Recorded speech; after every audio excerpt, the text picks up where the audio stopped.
We're joined now by our In Focus health correspondent, Lino Madu. What do you have for us today? Well, it's about HIV/AIDS. You know, on Monday, world leaders, activists, and ordinary people observed World AIDS Day. We get that story from Voice of America's Cindy Sain.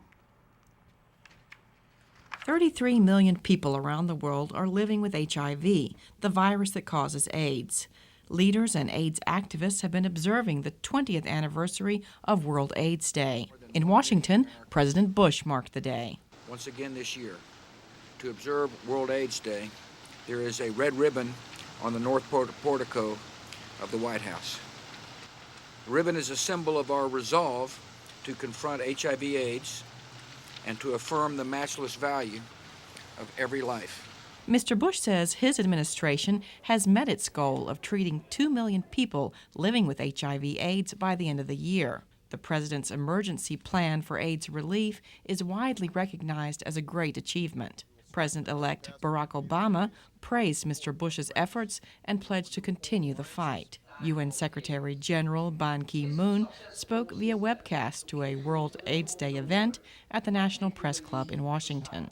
Fewer people are being infected with HIV. Fewer people are dying of AIDS.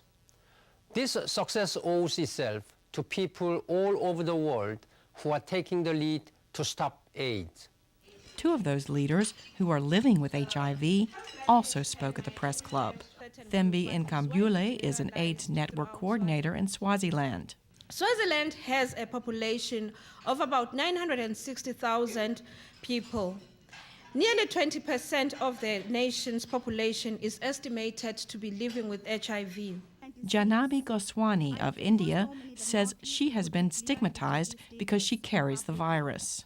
I was infected by my husband who had contracted AIDS before our marriage.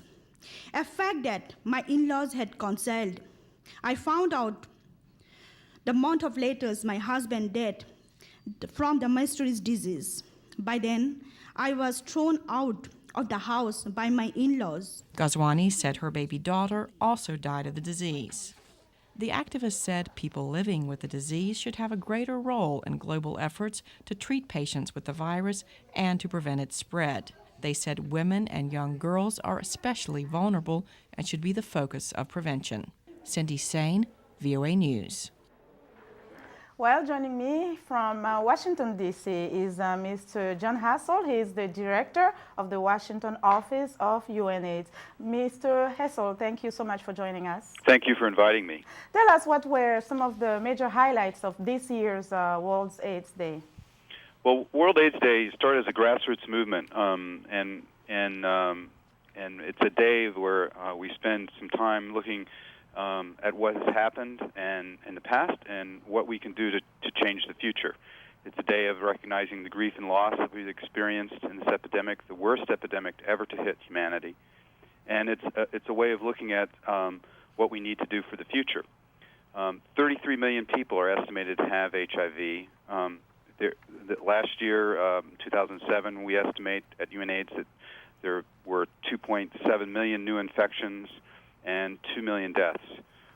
It's an epidemic that has disproportionately hit sub-Saharan Africa. 67% of all people living with HIV live in that part of the world, and in sub-Saharan Africa, 75% of the AIDS deaths happened in 2007.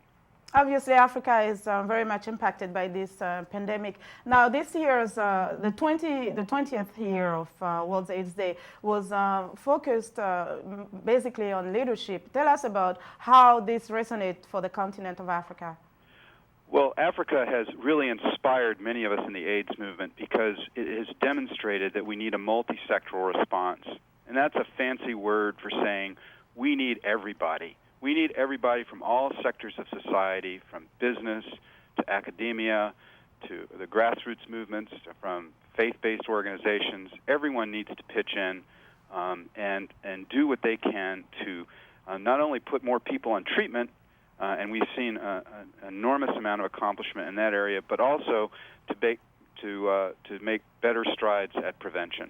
Now, finally, we're running out of time, but Dr. Peter Piot, who is the executive director of UNAIDS, spent World AIDS Day in Durban, South Africa. Tell us what is the significance of his presence during a day like World AIDS Day in Africa.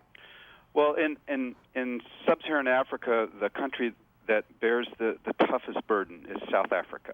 And Peter wanted to go there on his last official World AIDS Day event as executive director for UNAIDS to really stand in solidarity with the leadership there, with the new health minister, and the people in civil society organizations to say that he will never forget them. Well, Mr. Hassel, thank you so much for joining us today. Thank you. And that was John Hassel with UNAIDS in Washington, D.C. Once again, thank you to Mr. Hassel, and that was your health report for today. And I know on Thursday you're going to continue another discussion Of too course. on the impact of HIV. We can never finish talking about HIV. great. So Thank you. Nice to see you here. Thank you. Now, for more information on these stories, please go to voanews.com/TV to Africa.